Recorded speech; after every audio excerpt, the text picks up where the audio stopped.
யார் ஒருத்தங்கள நம்ம இந்த உலகத்தினுடைய ரொம்ப ரொம்ப பிடித்த நபராக கருதுறோமோ, காலம் ஒரு கட்டத்துல திடீர்னு ஒரு நாள் அவங்கள இந்த உலகத்தின் மிகவும் பிடிக்காத நபர் என்று அடையாளப்படுத்தும். ரொம்ப கஷ்டமா இருக்கும். இவங்கள தானே ஒரு நேரத்துல இவ்ளோ நேசிச்சோம், எப்படி இப்படி முடியுது அப்படின்னு சொல்லிட்டு ஒரு கேள்வி வரும் இல்லையா? அந்த கேள்விக்கு விடை தெரியாமல் தவிக்கக்கூடிய எத்தனையோ கோடிக்கணக்கான பேர்ல நானும் ஒருத்தன். எப்படி உன்னால் என்னை இவ்வளவு காதலிக்க முடிகிறது? எப்படி உன்னால் என்னை இவ்வளவு வெறுக்க முடிகிறது? இந்த இரண்டையுமே நான் ஒரே நபரை பார்த்து கேட்கணும்னு தோணுது. வேற யாருமே கிடையாது, என்னுடைய வைஃப் வைஷ்ணவினாரு. ரேடியோ சிட்டிக்காக பாலா எனக்கு தன்னுடைய உணர்வுகளை பகிர்ந்துக்கிட்டாரு. பாலா கூட தொடர்ந்து பேசலாம். Stay tuned. எஃப்எம் கேட்டுட்டு இருக்கீங்க. எஃப்எம்னா ரேடியோ சிட்டி 91.1. நாடி நரம்பெல்லாம் சென்னை சிட்டி. எஃப்எம்னா ரேடியோ சிட்டி 91.1. வைஷ்ணவி என்னோட ஸ்கூல் மேட் லவ் குரு. 7th இருந்து என் கூட படிக்கிறா. 7th இருந்து 12th வரைக்கும் ரொம்ப நல்ல நண்பர்கள். அதுக்கு பிறகு காலேஜ் ஜாயின் பண்ணோம். 2 பேருக்கும் இடையில ஒரு சின்ன சண்டை வந்துச்சு. 2 பேருக்கும் இடையில ஒரு காமன் ஃப்ரெண்ட், ஒரு மியூச்சுவல் ஃப்ரெண்ட் இருந்தாரு. அவர் மூலமா வந்த சண்டை. அடுத்த 2 வருடங்கள் பேசிக்காம இருந்தோம். 2 வருஷத்துக்கு பிறகு மறுபடியும் பேசணும். அடுத்த 1 வருஷம் மறுபடியும் சண்டை. இப்படியே தான் போச்சு. நான் இன்ஜினியரிங் முடிச்சுட்டு ஒரு நிறுவனத்துல வேலைக்கு போனேன். அவ MCA முடிச்சா. அவளாவே ஒரு நிறுவனம் தொடங்கினா. அப்பதான் மறுபடியும் எனக்கும் அவளுக்கும் இடையில ஒரு சின்ன அறிமுகம். எப்படி இருக்க என்ன ஏதுன்னு ஜஸ்ட் பேசிக்க ஆரம்பிச்சோம். பழைய சண்டைகள் எல்லாத்தையும் நினைச்சு சிரிச்சுக்குவோம். எப்படிலாம் நம்ம சண்டை போட்டிருக்கோம்ல அப்படின்னு சொல்லிட்டு. திடீர்னு ஒரு நாள் எனக்கு போன் வந்துச்சு. வைஷ்ணவியுடைய அம்மா இறந்துட்டாங்க அப்படின்னு சொல்லிட்டு. ஆக்சுவலி வைஷ்ணவி ஒரு சிங்கிள் பேரண்டிங்ல வளர்ந்தவ. சோ அம்மாவும் இல்ல, யாருமே இல்ல. திடீர்னு ஒரு நாள் தனியா நிக்கிறா. என்ன பண்றதுன்னு தெரியல. ஃபர்ஸ்ட் போன் கால் அவங்க அம்மா இறந்துட்டாங்கிறது என்கிட்ட தான் சொல்றா. அது எனக்கு 2 உணர்வு கொடுத்துச்சு. ஒன்னு, இனிமே அவ என்ன பண்ண போறா. 2வது, ஃபர்ஸ்ட் ஏன் எனக்கு போன் பண்ணா. எவ்வளவு பேர் இருக்காங்க, எனக்கு கூப்பிடணும்னு ஏன் தோணுச்சுன்னு. எல்லாம் நடந்து முடிஞ்சு அடுத்த 1 மாசம் கழிச்சு அவகிட்ட அதுதான் நான் கேட்டேன்.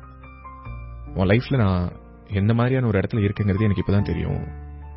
ஃபர்ஸ்ட் போன் கால் நீ உங்க அம்மா இறந்த உடனே எனக்கு தானே கூப்பிட்ட.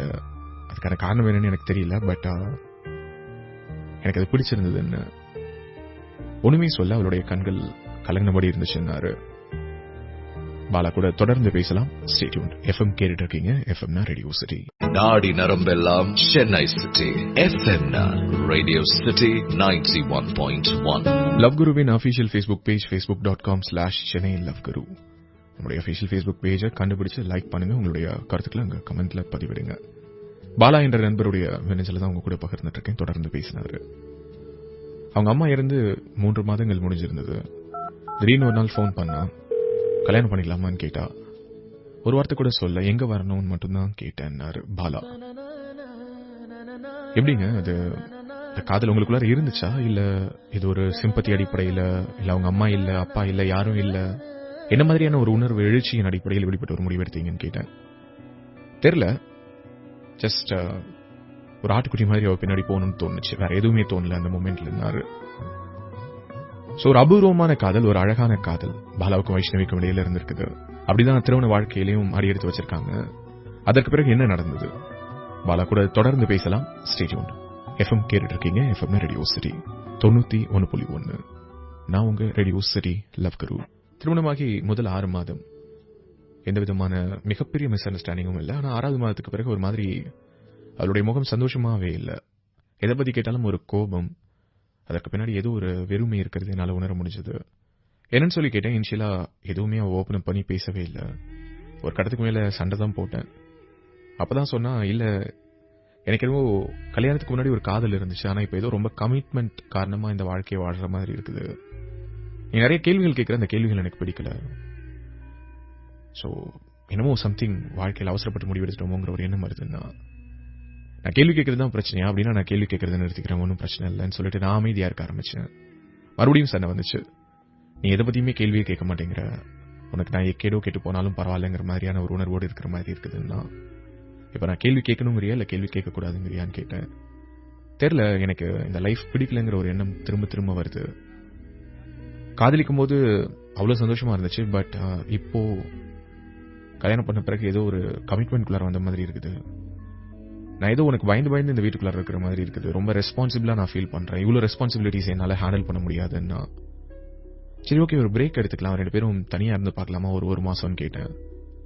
ஓகேன்னு மண்டே ஆட்டினா 1 மாசம் 2 மாசம் ஆச்சு, 2 மாசம் 4 மாசம் ஆச்சு, 4 மாசம் 6 மாசம் ஆச்சு. அவளை போயிட்டு மறுபடியும் எப்போ மீட் பண்ணி மறுபடியும் சேர்ந்து வாழலாமான்னு கேட்டாலும் இல்ல, எனக்கு என்னவோ இப்ப தள்ளி இருக்கும்போது உன்னை எப்படா பாப்போன்னு இருக்குது, ஆனா திரும்ப அந்த வீட்டுக்குள்ளார வந்துட்டா உன்னை பிடிக்காம போயிடுமோன்னு நினைக்கிறேன்னா. சைக்காட்ரிஸ்ட போலான்னு.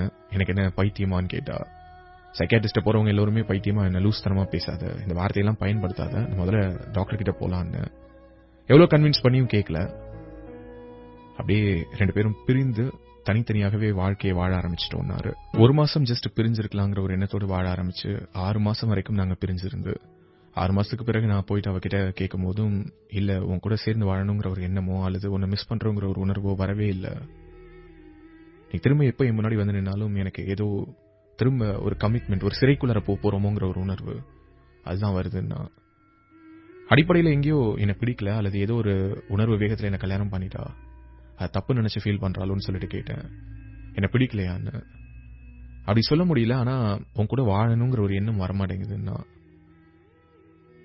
என்னுடைய ஃப்ரெண்ட்ஸ் எல்லாருமே என்னதான் திட்டினாங்க, என்னடா அது லூஸ்தனமா இருக்குது, அவளுடைய லைஃபையும் கிடைக்காம உன் லைஃபையும் சேர்த்து கெடுத்துட்டு இருக்கா, நீ டிவோர்ஸ் அப்ளை பண்ணுனாங்க. நீதிமன்ற படிகளை நோக்கி போலாம் அப்படின்னா எனக்குள்ளார ஒரு குற்ற உணர்ச்சி வருது. இன்னைக்கு அவளுக்கு யாருமே இல்லை, கண்டிப்பா நான் அவளை விட்டுட்டு வந்துட்டா அவ லைஃப்ல ரொம்ப ஸ்ட்ரகிள் பண்ணுவாளோ அப்படிங்கிற ஒரு எண்ணம் வருது. ஆனா அவ இல்ல, எனக்காக உன் லைஃபை கெடுத்துக்காத, உனக்கு இந்த லைஃப் பிடிக்கலைன்னா நீ டிவோர்ஸ் கொடுன்னு சொல்றா. அப்ப கூட தான் டிவோர்ஸ் பண்ணிட்டு போறேன்னு சொல்லல. இப்படிப்பட்ட ஒரு இக்கட்டான இடத்துல நான் நினைக்கிறேன்னாரு பாலா. ரேடியோ சிட்டிக்காக இன்னைக்கு தன்னுடைய உணர்வுகளை பகிர்ந்துக்கிட்டாரு. ரொம்ப கன்ஃபியூஷனா இருக்கு லவ் குரு.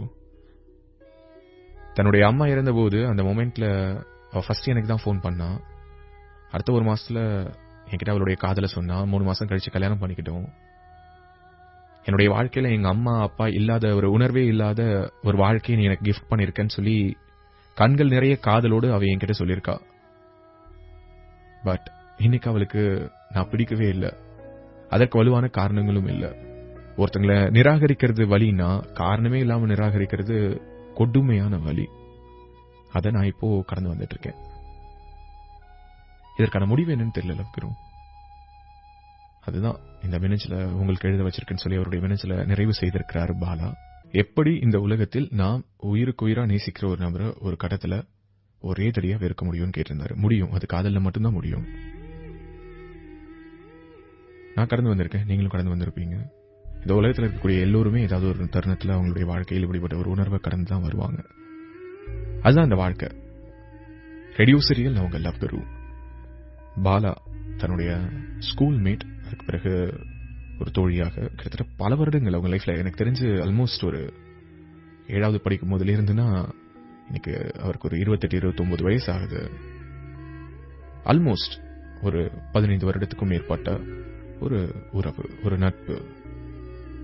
வைஷ்ணவி அவங்களுடைய வாழ்க்கையில் எல்லாமுமாக இருந்த பாலா கூட அவங்களால இணைஞ்சு வாழ முடியல. கல்யாணத்துக்கு முன்னாடி ஒரு லவ் இருந்திருக்குது. அந்த லவ் பேசிஸ்ல தான் அவங்க கல்யாணம் பண்ணிருக்காங்க.